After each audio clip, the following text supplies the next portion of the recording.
plan, di ba? So, hopefully, titigil po siya pagka pupunta na po kayo ng rooms, mga designated rooms nyo po, dadali po yung mga gamit, then babalik po tayo dito. Ano po? Sana tumigil na yung ulan. Yeah. So, thank you po once again for choosing Kabalingan Cove Resort. Last time, andito rin po ang The Church of Jesus Christ sa Latter-day Saints. So, andito po ulit kayo ngayon. Pero ibang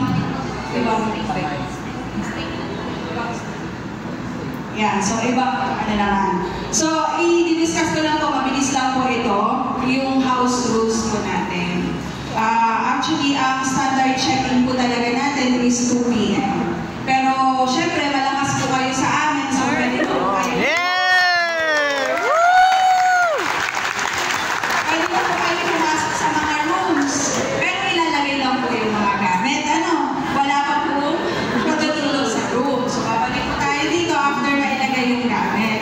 So, yan. So, ang standard check-out naman po natin is 12 noon tomorrow. So, 1 night stay lang. Sayang. Medyo maiksi yung stay ka dito. So, 1 night stay lang tayo. Ang check-out po natin, standard check-out is 12 noon po. Yan. So, yung stay nyo po dito is may kasama na po breakfast. So, actually, meron din po kasama pool access. Yan. So, yun po, babanggitin ko lang, yung breakfast po natin is to be served tomorrow, 6 a.m. po, dito sa function hall. So, mag-start po siya ng 6 a.m. until 10 a.m. So, yun, wala naman po siguro magluluto. Yan, bawal po magluto sa room. Ano po? Bawal magluto, non-smoking sa room. Ako, yung mga naniligaw ng Diyos, siguro makabait naman lahat na nandito. Yes! Yan, so wala naman po nag-smoke. Bawal po mag-smoke sa room. Yan po. And, reminders lang din po, pag meron kayong expected guests outside, until 10 p.m. lang po yung mga outside visitors natin kung meron man po. Yan.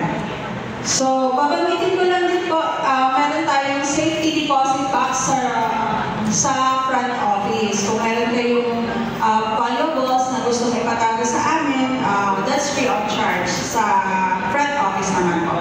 Front desk.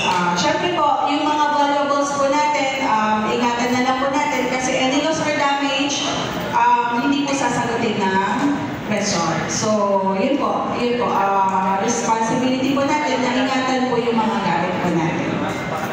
And then, yung ano po natin, yun po, in case meron kayong concern with regards po sa maintenance, housekeeping po, hindi gumana yung shower, naliligo na kayo, hindi gumana yung shower, i-advise nyo lang po kami. Dial 601 sa front desk po yun. In case meron kayong, kung meron mang for repairs or with regards sa maintenance, i-ask nila po sa front office. We are 24 hours open sa front office. So, yun lang po, i-discuss lang po namin yung mga, yung mga naka-designate sa rooms, mga names nyo po kung saan po kayo room naka-assign. And then, i-guide na lang din po namin kayo sa bawat rooms. Meron tayong mga, rooming guards na pwede mag-assist sa inyo, yung aming bellman. So, in case, naka-assign po kayo, kasi we have, 6 types of rooms. So, kung ang na-assign sa inyo is deluxe po, deluxe, junior suite, tsaka executive suite. Junior suite at tsaka deluxe room, dito lang po yan sa phase 1. Sa phase 1. And then, all rooms na nasa phase 2 naman, we have deluxe superior, junior superior, tsaka family suite. Kung alin sa mga yun, yung designated room nyo po, meron tayo phase 1 rooms at saka phase 2 rooms. So, ulitin ko lang po, yung deluxe and junior suite, dito lang po siya sa phase 1. And then sa gate 2 naman po, pagpasok niyo po sa phase 2, andun po ang junior superior, family suite, tsaka deluxe superior po. Once again,